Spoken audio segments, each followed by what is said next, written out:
প্রিয় শিক্ষার্থীবৃন্দ, কেমন আছো তোমরা? আশা করি সবাই ভালো আছো, সুস্থ এবং নিরাপদে আছো। আমি শামিমা নার্গিস, সহযোগী অধ্যাপক, সমাজকর্ম বিভাগ, ভাওয়াল বদরে আলম সরকারি কলেজ, গাজীপুর থেকে আমি তোমাদেরকে অনলাইন ক্লাসে স্বাগত জানাচ্ছি। আজকে আমরা যেই মাসে উপনীত হয়েছি, আগস্ট মাস, এটা আমাদের জাতীয় জীবনে একটি গুরুত্বপূর্ণ মাস, তোমরা জানো। আমরা কয়েকদিন আগে জাতীয় শোক দিবস পালন করেছি। আজকে আমি আমাদের বাংলাদেশের মহান স্থপতি, জাতির জনক বঙ্গবন্ধু শেখ মুজিবুর রহমানের শাহাদত বার্ষিকীতে আমি তাদের প্রতি শ্রদ্ধাঞ্জলি জ্ঞাপন করে আমরা আলোচনায় যাচ্ছি। আজকে আমরা অনার্স দ্বিতীয় বর্ষ শিক্ষার্থীদের human biology, growth and development, এটার কোড হচ্ছে 222101।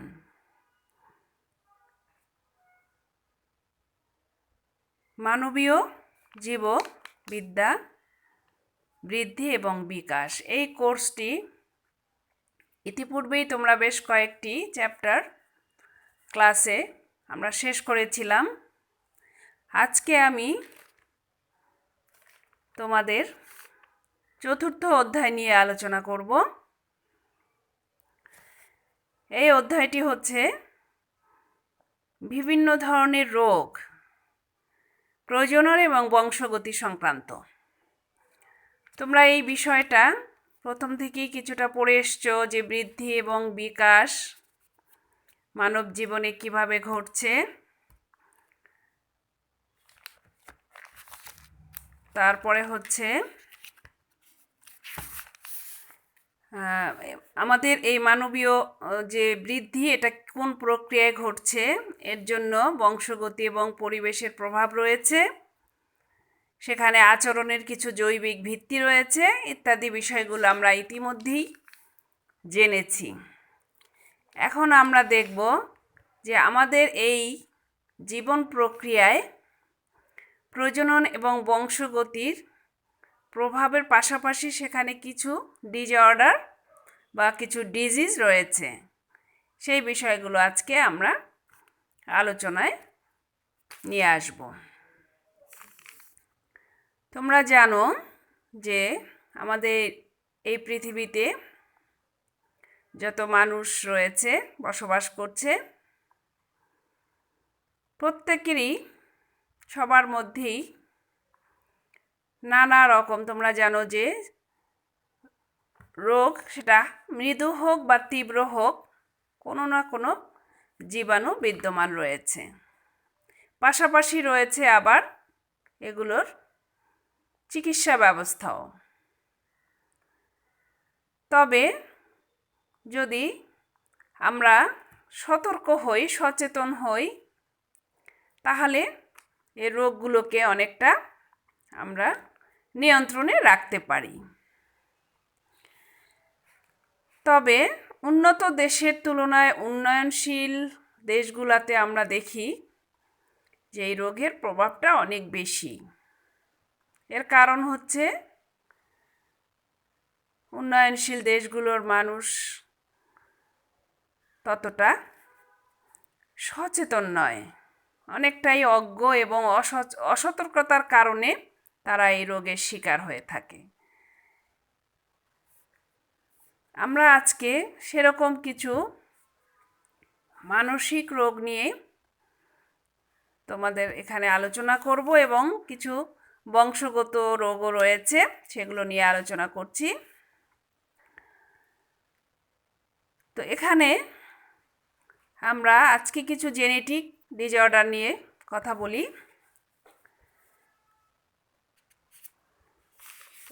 আমরা দেখছি যে মানুষের জৈবিক প্রক্রিয়ায় জিন এবং আমাদের ক্রোমোজোম, এই দুটোর প্রভাব রয়েছে। তো সেগুলো অনেক সময় এগুলোর কারণেই এই জেনেটিক ডিজিজগুলো আমরা সেখানে দেখছি যে জেনেটিক কিছু ডিজিজ রয়েছে। যেমন আমরা দেখে আসছি যে আমাদের এই জীবন প্রক্রিয়াটা 2টি ধাপে রয়েছে। একটা হচ্ছে জন্ম পূর্ববর্তী আর একটা হচ্ছে জন্ম পরবর্তী, যেটাকে আমরা বলি প্রিন্যাটাল স্টেজ এবং পোস্টন্যাটাল স্টেজ। একটা মানুষের জীবন প্রক্রিয়া তার মাতৃগর্ভ থেকেই শুরু হয়ে থাকে। তো কাজেই সেটাকে আমরা প্রিন্যাটাল স্টেজ বলি, যে সেখানে যদি তার এই বৃদ্ধির ক্ষেত্রে অনেক কিছু অভাব ঘটে থাকে।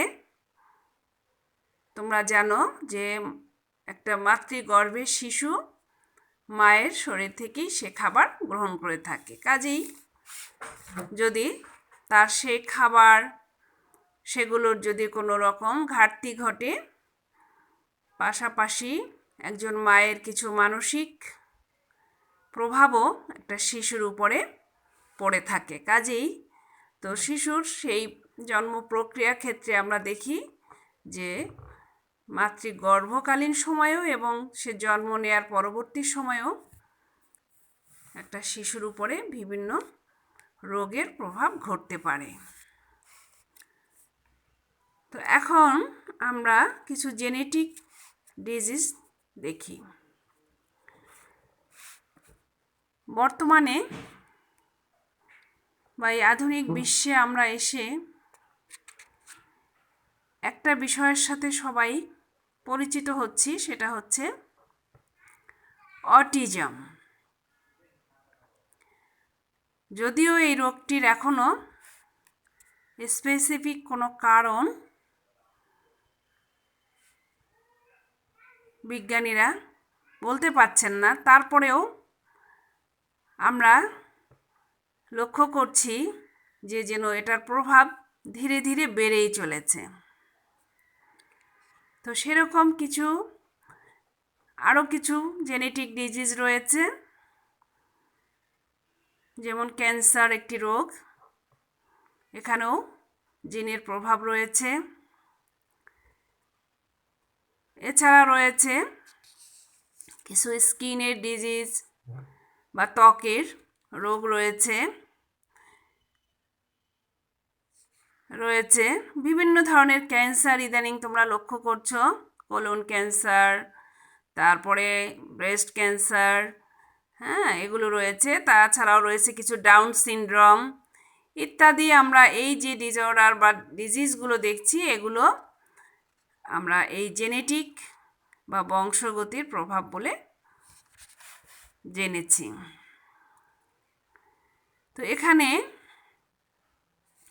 এই রোগগুলো মানব শরীরের জন্য মারাত্মক হুমকি স্বরূপ। তোমরা জানো যে আমাদের শরীর সুস্থ থাকলে আমাদের সব কাজে মন বসে, আর শরীর যদি অসুস্থ হয়ে পড়ে কোনো কাজেই মন বসে না।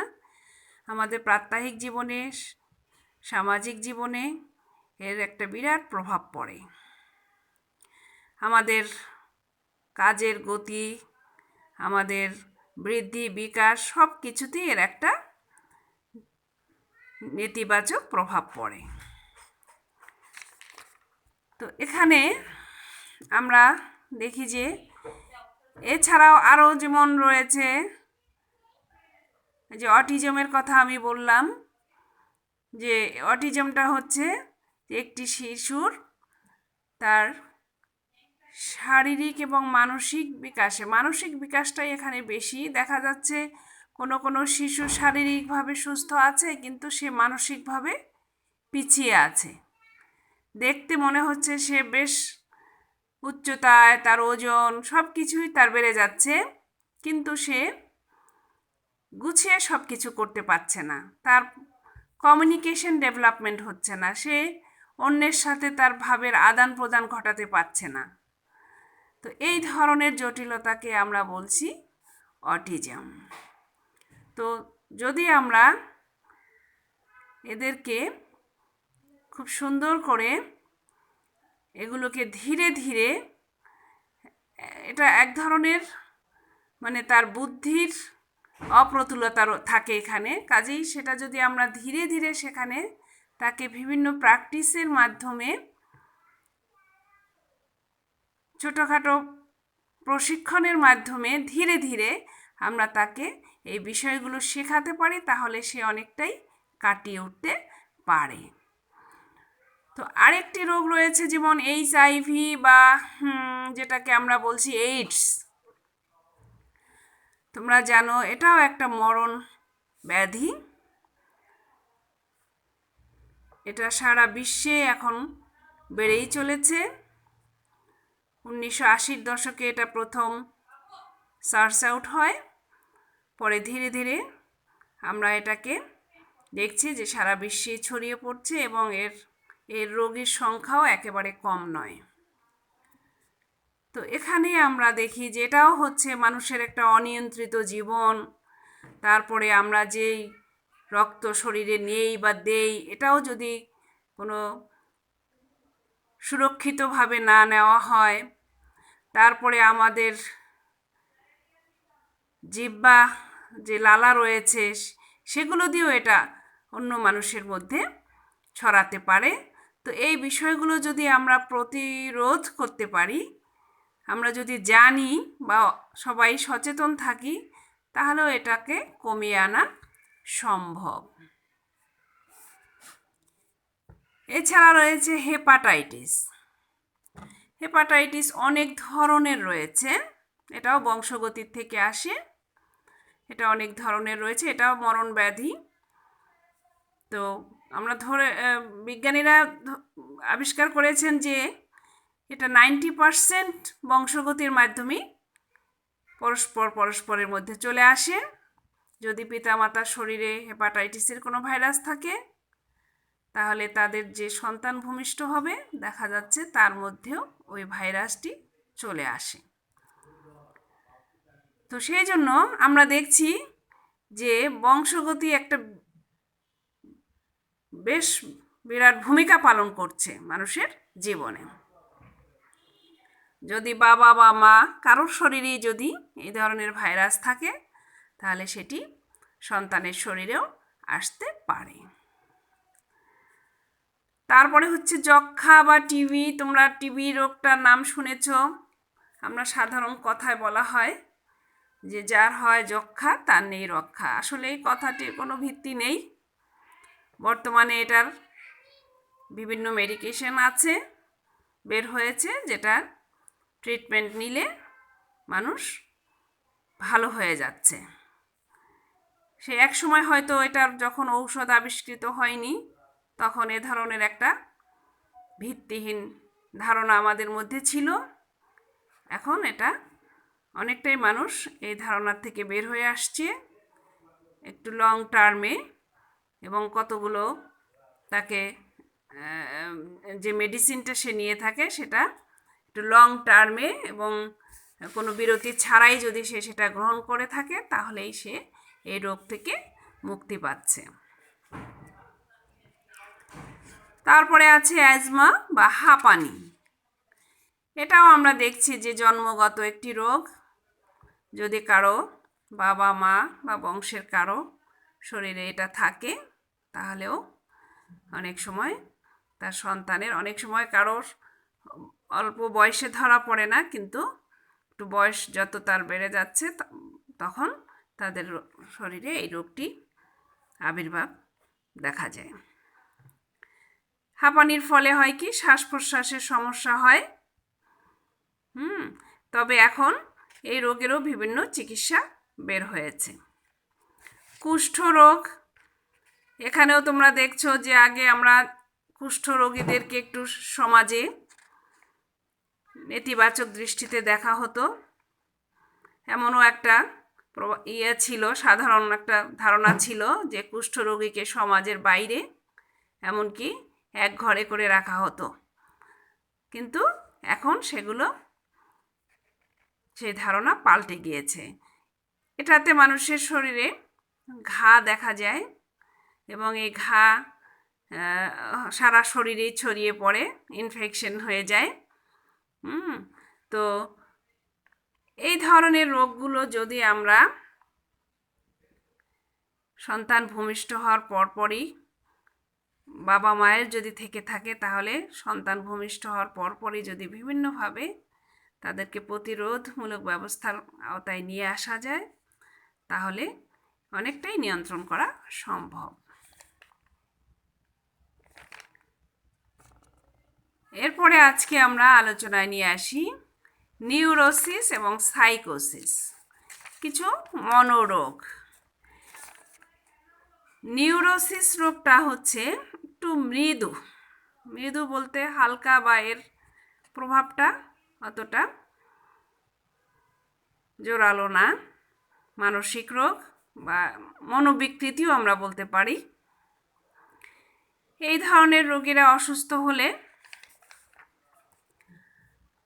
তারা যদি ডাক্তারের শরণাপন্ন হয়, তাহলে তারা এই অসঙ্গতি থেকে বেরিয়ে আসতে পারে। মস্তিষ্কের ত্রুটি কিন্তু সামান্য, এটা খুব বেশি, এটার খুব জটিল অবস্থার সৃষ্টি হয় না। আমরা প্রতিনিয়তই আসলে আমাদের প্রাত্যহিক জীবনে, সামাজিক জীবনে আমরা নানা ধরনের চিন্তা ভাবনা আমাদের মধ্যে আসে। এই চিন্তা চেতনাগুলোর সাথে যদি আমরা খাপ খাইয়ে না নিতে পারি, তাহলে আমাদের মধ্যে আশাভঙ্গের সৃষ্টি হয়। তো তা থেকে আমাদের মধ্যে হতাশা, বিভিন্ন উত্তেজনা, অশান্তি দেখা দেয়। তো নিউরোসিস শব্দটি এক কথায় হচ্ছে যে মৃদু মানসিক বৈকল্যতা। এটাকে, নিউরোসিস রোগটাকে বিভিন্ন জনে বিভিন্নভাবে একটু সংজ্ঞায়িত করেছেন। তো আমরা এখানে দেখি সিটি মর্গানের ভাষায় নিউরোসিস হচ্ছে, neurosis includes relatively mild disorders that are moderately incapacitating disorders in which the individual's perception of reality is not grossly impaired. আরও একটু সহজ ভাষায় যদি আমি তোমাদের বলি, the neurosis is a term pertaining to a group of medical disorders that are characterized by persistent and disturbing symptoms of anxiety, such as nervousness, irritability, and somatic complaints. The anxiety is said to be a maladaptive way of dealing with internal conflict. বুঝতেই পারছো যে এটা একটা মৃদু মানসিক রোগ, বা আমরা মাঝারি ধরনেরও অক্ষমতা বলতে পারি, যখন আমাদের মধ্যে দেখা দেয়, আমাদের চিন্তা ভাবনা সাথে একটা অসংলগ্নতা দেখা দেয়, তখনই এই রোগটি আমরা ধরে নেই যে নিউরোসিসের রোগী সে। অর্থাৎ বাস্তবতার সাথে তার অনেকটাই সরাসরি সংযোগ থাকে না। আক্রান্ত ব্যক্তিরা দেখা যায় যে তাদের এই বাস্তব যে একটা প্রত্যক্ষণ, বাস্তবে তার যা ভাবা উচিত, তার মধ্যে এক ধরনের অসংলগ্নতা থাকে। তো নিউরোসিস রোগীরা মাঝে মাঝে অসুস্থ বোধ করে। তারা সমাজ, পরিবার এদের সাথে সঙ্গতি রেখে চলতে মাঝে মাঝে অক্ষম হয়ে পড়ে। যদি তাদের এই চিন্তা ভাবনাগুলোকে আমরা স্বাভাবিক পর্যায়ে নিয়ে আসতে পারি, তাহলে সে এটা ধীরে ধীরে সুস্থ বোধ করে এবং এই সমাজের যে কাজকর্মগুলো রয়েছে তার সাথে সে খাপ খাইয়ে নিতে পারে। তো এখানে দেখা যায় তাদেরকে হাসপাতালে নেওয়ারও কোনো প্রয়োজন হয় না। আমরা যদি তাদেরকে, যেটাকে আমরা সাইকোলজিক্যালি বলো, মানসিকভাবে হোক বা সামাজিকভাবে হোক, তাদেরকে সাপোর্ট দিতে পারি, তাদের সাথে বিভিন্নভাবে তাদের কথাবার্তা বলে চিন্তা চেতনার সাথে খাপ খাইয়ে নেওয়ার জন্য তাদেরকে তৈরি করতে পারি, তাহলেই তারা সুস্থ হয়ে ওঠেন। তাদের যে কিছু অহেতুক ভীতি থাকে, কিছু উদ্বেগ থাকে, অস্থিরতা থাকে, সেগুলোকে যদি আমরা কারেকশন করতে পারি, সংশোধন করতে পারি, তাহলেই তারা স্বাভাবিক জীবনযাপন করতে পারে। নিউরোটিক রোগের কিছু লক্ষণ আমরা দেখি, যেমন একটু আগেই বলেছি যে অসংলগ্নতা বা অসম্পূর্ণতা, হীনমন্যতা, সে নিজেকে অনেক সময় ছোট ভাবে বা মনে হয় সে এই কাজটি পারবে না, এই ধরনের একটা মানসিকতা সে পোষণ করে। ফলে তার মধ্যে এমন একটা উদ্দীপনা তৈরি হয় যা তার স্বাভাবিক চলার পথকে বাধা দেয়। এরপরে তার মধ্যে কিছু চাপ বা স্ট্রেস তৈরি হয়। সবসময়ই সে কোনো কিছুর সাথে অ্যাডজাস্ট করাটাকে এড়িয়ে চলার চেষ্টা করে।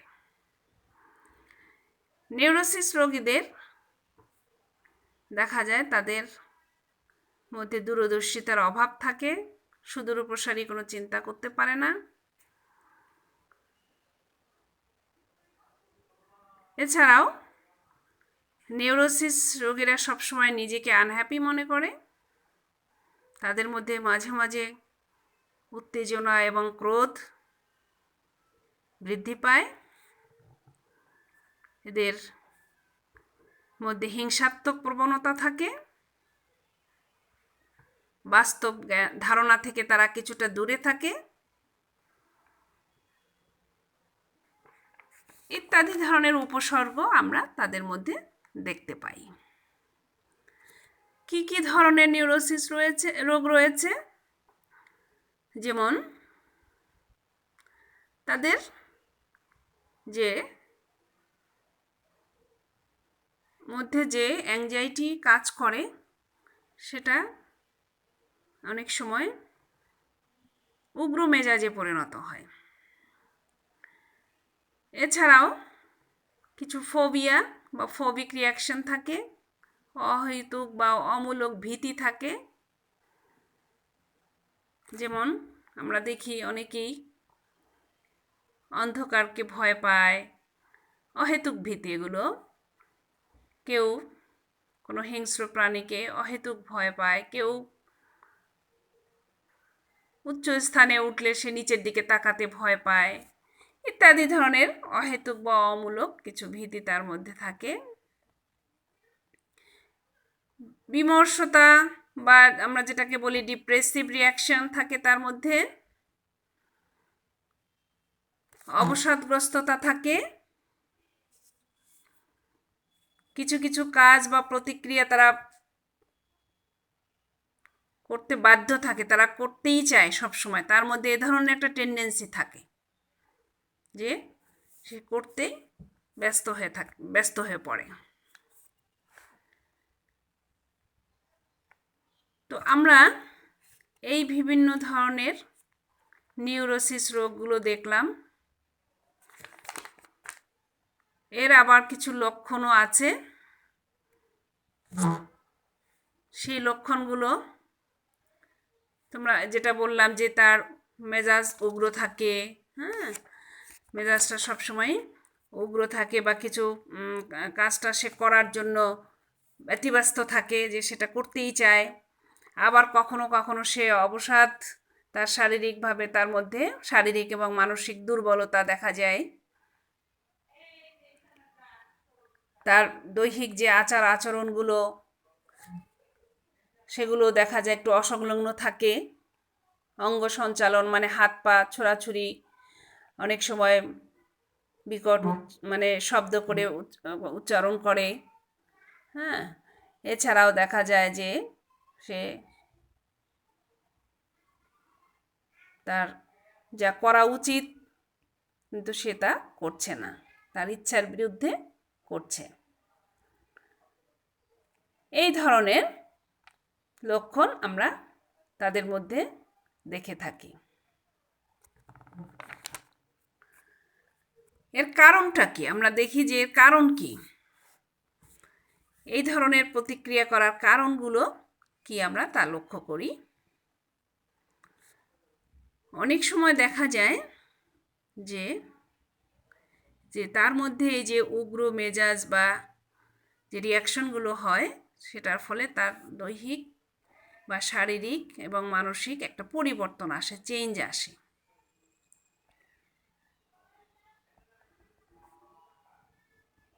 এর পেছনে অনেক কারণ থাকে, হয়তো সে যা চাচ্ছে বা সেটা সে পাচ্ছে না, চাওয়া পাওয়ার মধ্যে একটা শূন্যতা তৈরি হতে পারে, সেগুলো থেকে এটা হয়ে থাকে। সেটা অনেকক্ষণ ধরে সে নিজের মধ্যে পোষণ করে রাখে, ওই চিন্তা ভাবনার থেকে সে বেরিয়ে আসতে পারে না, ফলে এই প্রতিক্রিয়াগুলো প্রকাশ পায়। এটাকে আমরা বলি অবদমিত তার কামনা, মানে সে অবদমন করে রাখে নিজের মধ্যে। যদি সেটা প্রকাশ পাওয়ার একটা শঙ্কা তার মধ্যে থাকে, কেউ বুঝে ফেললো নাকি, কেউ দেখে ফেললো নাকি, এই ধরনের একটা প্রবণতা তার মধ্যে কাজ করে যে এগুলো কেউ জেনে ফেললো নাকি, এই ধরনের একটা আশঙ্কা তার মধ্যে তৈরি হয়। এর থেকে তার মধ্যে আবার কোনো কিছু করতে চাইলে সে করতে পারে না, তখন তার মধ্যে একটা ওই না পারার ব্যর্থতা থেকে অপরাধ বোধ তৈরি হয়। সেগুলোর থেকে সে, যদি তাকে শাস্তির ভয় দেখানো হয়, তাহলে দেখা যায় যে সেই শাস্তির ভয়ে সে নিজেকে আড়াল করে রাখে। তারপরে হচ্ছে, যদি তার মধ্যে কোনো ঘটনা বা এমন কোনো কার্যক্রম যেটা অন্যের কাছে গ্রহণযোগ্য নয়, সে সেটাকে অন্যের কাছে প্রকাশ করতে চায় না। এমন কিছু অতীতেরও কোনো ঘটনা থাকতে পারে, সেগুলো সে নিজেকে সেখান থেকে নিজেকে অন্যের কাছে প্রকাশ করতে চায় না। তো ফলে কি হচ্ছে, তার এসব রোগীদের মধ্যে ভীতি কাজ করে, তার সাহস কমে যায়, সে কোনো কিছু সিদ্ধান্ত নিতে ভয় পায় বা সিদ্ধান্ত নিতে পারে না। কোনো কাজের প্রতি বা পড়াশোনার প্রতি তার মনোযোগ কমে যায়, সে মনোযোগ দিতে অসমর্থ হয়ে পড়ে, তার স্বাভাবিক যে আচরণ সেটা সে করতে পারে না, তার মেজাজ ঠিক রাখতে পারে না, ফলে তার শারীরিক যে উত্তেজনা বৃদ্ধি পায়, এর থেকে তার মধ্যে দেখা যায় উচ্চ রক্তচাপের মতো বিভিন্ন ধরনের রোগ দেখা দেয়। তার মাংসপেশিগুলো অনেক সময় শক্ত হয়ে যায়, যেমন হাত পা সে অনেক শক্ত করে রাখে, স্বাভাবিক করে রাখে না, রিল্যাক্স রাখে না, তার নিঃশ্বাস খুব দ্রুত হতে থাকে। তারপরে এই ভয় বা অমূলক এই ধরনের ভীতি, এগুলোর জন্য তার নিঃশ্বাসও খুব দ্রুত ওঠানামা করে। তার জিহ্বা, তার গলা শুকিয়ে যায়, অনেক সময় চক্ষু এগুলো অনেক বড় করে সে, যেটাকে আমরা বলি চক্ষু বিস্ফোরিত হয়ে যায়, তার হৃদস্পন্দন সেটাও খুব দ্রুত বৃদ্ধি পেতে থাকে। তো এই ধরনের যে মানসিক কিছু অমূলক ভীতি আমরা এসব রোগীদের মধ্যে দেখে থাকি। ফোবিক রিয়াকশন বা ফোবিয়াও আমরা তাদের মধ্যে যেগুলো লক্ষ্য করি, বিভিন্ন ধরনের ফোবিয়া রয়েছে, যে অমূলক সে ভয় পায়, যেটা ভয় পাওয়ার কথা না, সেখানে সে ভয় পাচ্ছে। যেমন যে একটু আগে বলেছে যে উঁচু স্থানের প্রতি ভীতি, এটাকে ইংরেজিতে বলে অ্যাক্রোফোবিয়া। উপরে, অনেক উপরে উঠলে সে নিচের দিকে তাকাতে ভয় পায়, তাকাতেই পারে না, মনে হয় যেন তার শরীর ঠান্ডা হয়ে যাচ্ছে, হাত পা ঘেমে যাচ্ছে, হৃদয় স্পন্দন খুব দ্রুত ওঠানামা করে। এ ধরনের রিয়াকশনগুলো দেখা যায়, ফলে অনেক সময় সে কি হয় যে মূর্ছা যেতে থাকে, মানে সাময়িকভাবে সে তার স্বাভাবিক জ্ঞান এগুলো লোপ পেয়ে যায়। তো এছাড়াও রয়েছে যেমন উচ্চ স্থানের প্রতি যেমন ভয় রয়েছে, আবার উন্মুক্ত স্থানের প্রতিও ভয়।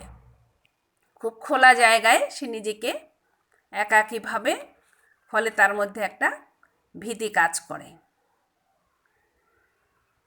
আবার বন্ধ বা আটকা কোনো জায়গায় তাকে রাখলেও সে ভয় পায়।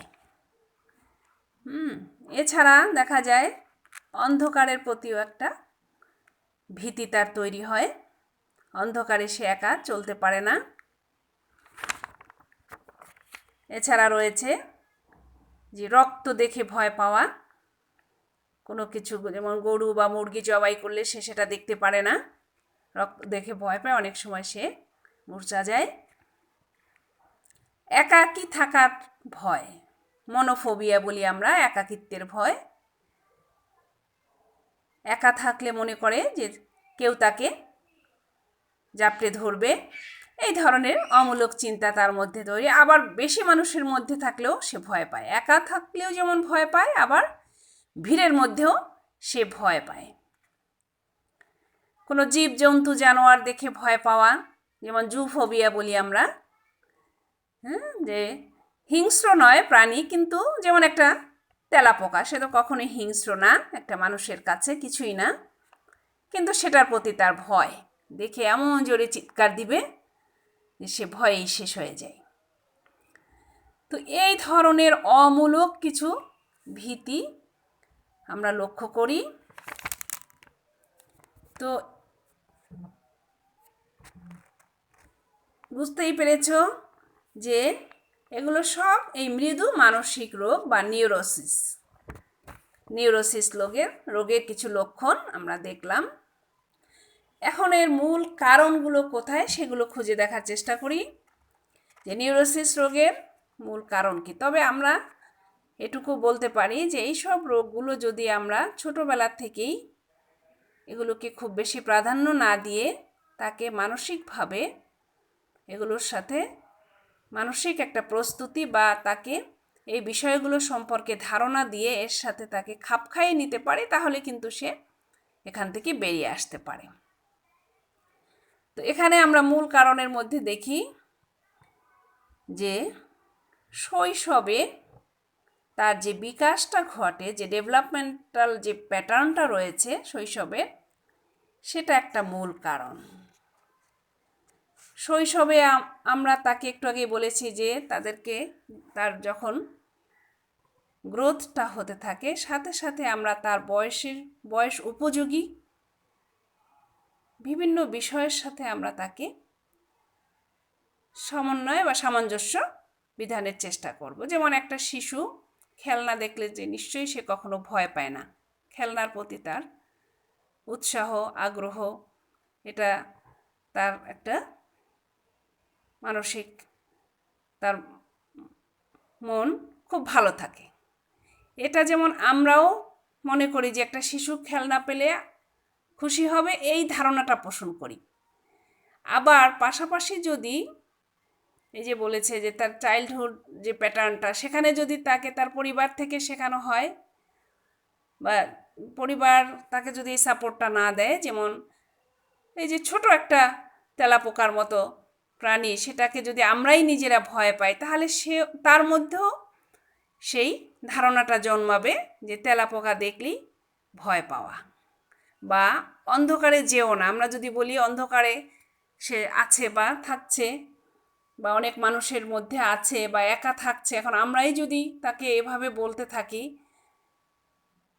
একা থাকা যাবে না, একা থাকলে তুমি ভয় পাবে, বা মানুষের মধ্যে গেলে তুমি ভয় পাবে, এই বিষয়গুলো শিশুর মধ্যে প্রভাবিত হয়।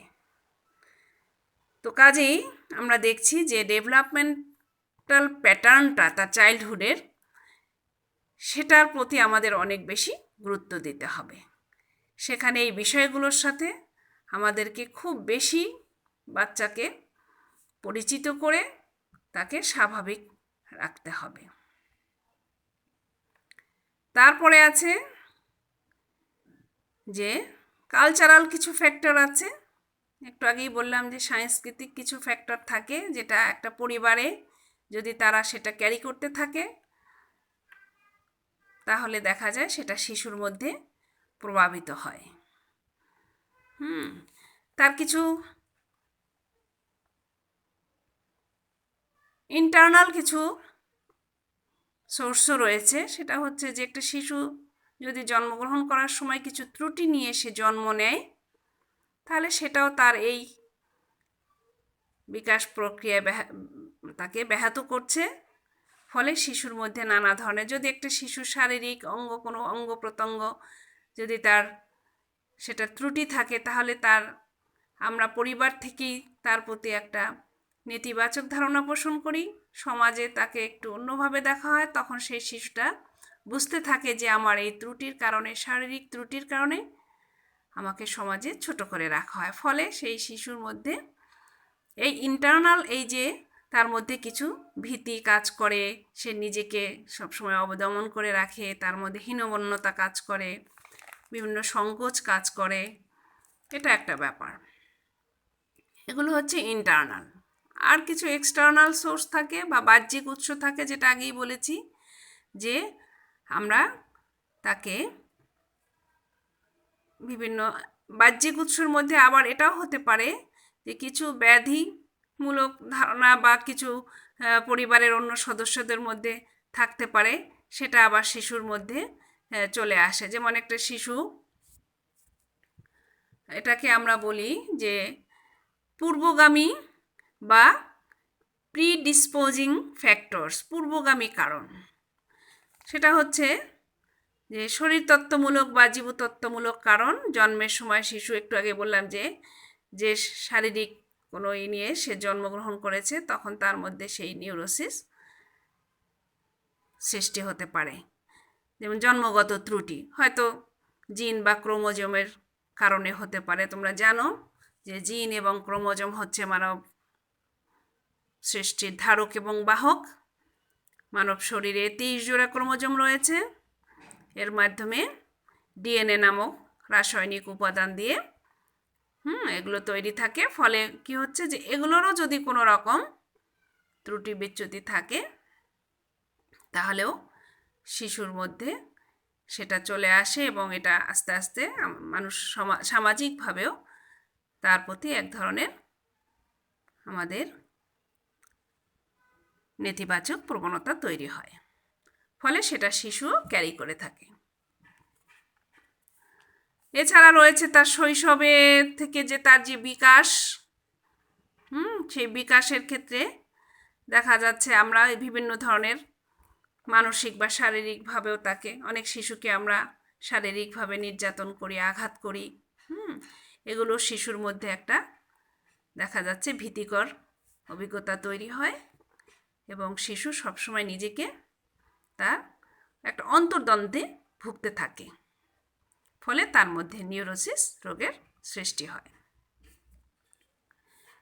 পিতামাতার সাথে সম্পর্ক, সেটাও যদি সুন্দর সম্পর্ক না হয়, শৈশব থেকেই যদি অনেক সময় আমরা পিতাহীন বা মাতাহীনভাবে জন্ম নেওয়ার পরে কারো সে পিতা বা মাতা যদি মারা যায়, তখন সে পরিবারের অন্য সদস্যের কাছে বড় হতে থাকে। ফলে সে তার বাবা মায়ের যে আদর স্নেহ, এগুলো থেকে সে বঞ্চিত হতে থাকে। ফলে তার মানসিক স্বাস্থ্য ভালো থাকে না।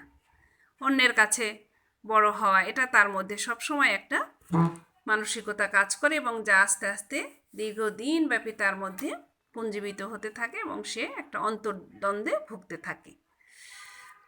অন্যের বাবা মা যখন অন্য শিশুকে আদর করে সেটা দেখলে তার ভালো লাগে না, ফলে সে নিজের মধ্যে নানা ধরনের প্রশ্নের সম্মুখীন হতে থাকে এবং এটা তার মধ্যে একটা মানসিক অস্থিরতা কাজ করে।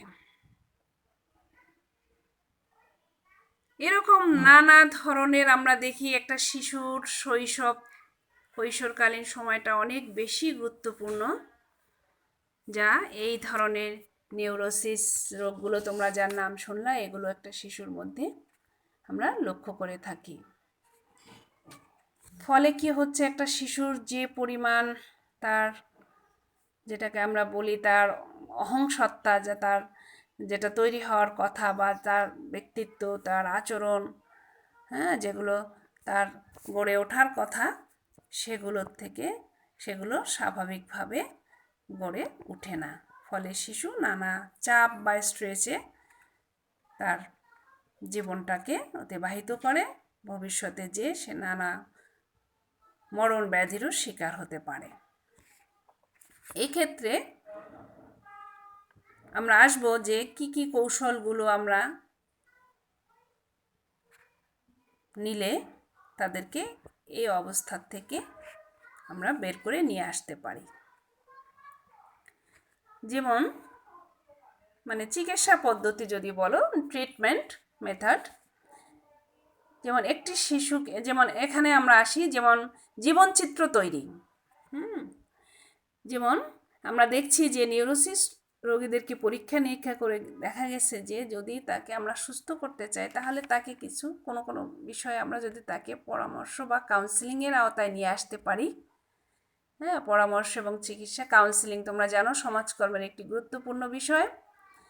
তো সেগুলো করলে, যেমন সে পরিবারে হয়তো বাবা মার স্নেহ থেকে বঞ্চিত হয়েছে, এখন তাকে সেই বাবা মায়ের আদর স্নেহ হয়তো তার পরিপূরক হিসেবে কেউ না দিতে পারলেও অনেকটা কাছাকাছি তাকে আমরা, তার পরিবারের অন্য আত্মীয় স্বজন যদি তাকে সেটা দিতে পারে, তাহলে অনেকটা সে কাটিয়ে উঠতে পারে এবং তাকে আমরা কাউন্সিলিং করতে পারি, বোঝাতে পারি যে তার বাবা মা হয়তো কোনো অসুখে মারা গিয়েছেন বা কিভাবে হয়েছে, কেন তার এখন বাবা মা নেই, সেই বিষয়গুলো তাকে ডিটেল খুলে বলতে হবে। খুলে বললে সে বুঝতে পারবে যে হ্যাঁ, এই কারণে সে বাবা হারিয়েছে বা মা হারিয়েছে। বুঝতে পারলে তাহলে সে সেই পরিবেশের সাথে নিজেকে খাপ খাওয়াতে পারবে, যেটাকে আমরা বলি কি অ্যাডাপ্টেশন বা উপযোজন। ফলে তার মধ্যে তার আচরণগুলো, তার অভ্যাসগুলো আস্তে আস্তে ধীরে ধীরে আবার স্বাভাবিক হয়ে যাবে। কিছু ড্রাগসেরও প্রয়োজন পড়ে, যদি কিছু ওষুধের দরকার হয় তাহলে সেগুলো তাদেরকে দিয়ে, এটা যেহেতু অনেকটা তীব্র না, এই অসুস্থতার মাত্রাটা মৃদু, তাহলে সেখানে অনেক সময় মনোরোগ বিশেষজ্ঞ তাকে কিছু ড্রাগ দিয়েও সুস্থ করে তুলতে পারেন। সাইকোথেরাপি করতে পারি আমরা, মনোচিকিৎসা, তার ওই যে যেটা বললাম, তার মানসিক দিকগুলোকে আমরা ডেভেলপ করতে পারি। তার যে বিষয়গুলো জানা নেই, সে অজানা বিষয়গুলোকে আমরা তাকে বিভিন্ন লার্নিং সেশনের মাধ্যমে তাকে সেগুলো বুঝিয়ে দিতে পারি, তাহলেও তার এই কষ্টটা দূর হয়ে যায়। ফলে তার মধ্যে দেখা যাচ্ছে সে অনেকটাই এই অবস্থাটা কাটিয়ে উঠতে পারে এবং সে অনেকটা নিরাময় বোধ করে। তো এই ধরনের বিভিন্ন কৌশল বা টেকনিক্স আমরা সেখানে অ্যাপ্লাই করতে পারি।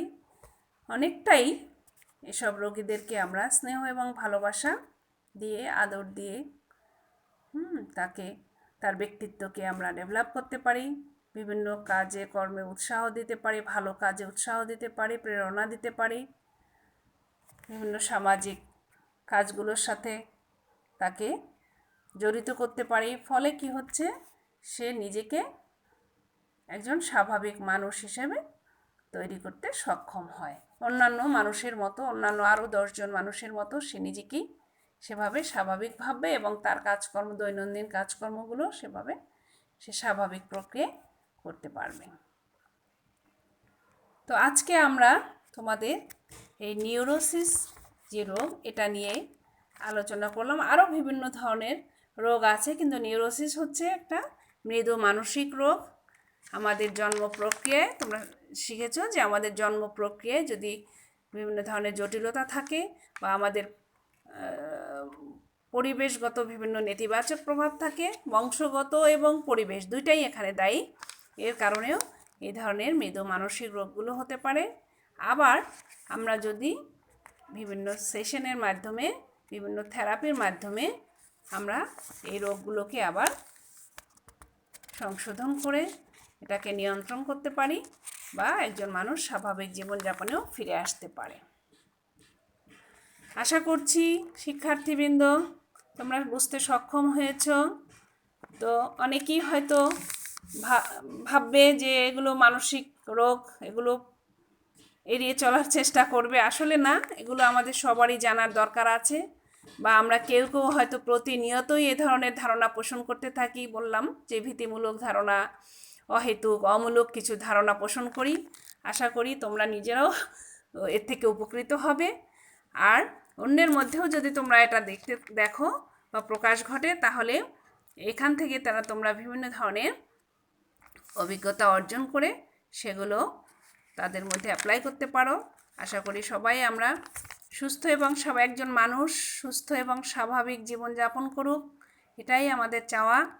কারণ একজন মানুষ পৃথিবীতে আসা সে যে কতটা আল্লাহ তাআলার শ্রেষ্ঠ উপহার, আমরা সেটাকে, সেই মানুষকে যদি একজন স্বাভাবিক মানুষ হিসাবে সমাজে প্রতিষ্ঠিত করতে পারি, তাহলেই মনে করি যে তার জীবনটা সার্থক হিসাবে পরিগণিত হয়। তো পরিশেষে তোমাদের সবাইকে আবারও বলছি, অনলাইন ক্লাসে প্রত্যেকেই উপস্থিত থাকার চেষ্টা করবে। তোমাদের হয়তো সামনে আমরা এই এখন যে সংকটকালীন একটা সময় অতিবাহিত করছি, আশা করছি ধীরে ধীরে আমরা এটা কাটিয়ে উঠতে সক্ষম হচ্ছি। আমরা অনেকেই এই রোগটির ধারণা, কোভিড-19 বা যেটাকে আমরা এখন বলছি করোনা, সেই রোগটার অনেক কিছুই জানতে সক্ষম হয়েছি। তো আমরা সেই বিষয়গুলো প্রতিনিয়তই মোকাবেলা করার জন্য নিজেদেরকে প্রস্তুত রাখব, স্বাস্থ্যবিধি মেনে চলব, পরিবারকে, আত্মীয় স্বজন, বন্ধু বান্ধব সবাইকে জানানোর চেষ্টা করব, যাতে আমরা খুব দ্রুতই এই সমস্যা মোকাবেলা করতে সক্ষম হই। আশা করি এটা সম্ভব হবে। মানুষ সব কিছুই পারে, এই ধরনের মানসিকতাই আমাদের রাখতে হবে। আমরা সবই পারি, মানুষ সব কিছুই করতে পারে। তো পরিশেষে তোমাদের সবাইকে আবারও ধন্যবাদ জানাচ্ছি যে তোমরা অনলাইন ক্লাসগুলো দিয়ে উপকৃত হচ্ছ, এবং আশা করি তোমরা পরীক্ষার জন্য নিজেকে প্রস্তুত করতে পারবে। সবাই ভালো থাকো, সুস্থ থাকো, নিরাপদে থাকো। আজকে আমরা এই অনলাইন ক্লাসের সমাপ্তি ঘোষণা করছি। ধন্যবাদ সবাইকে।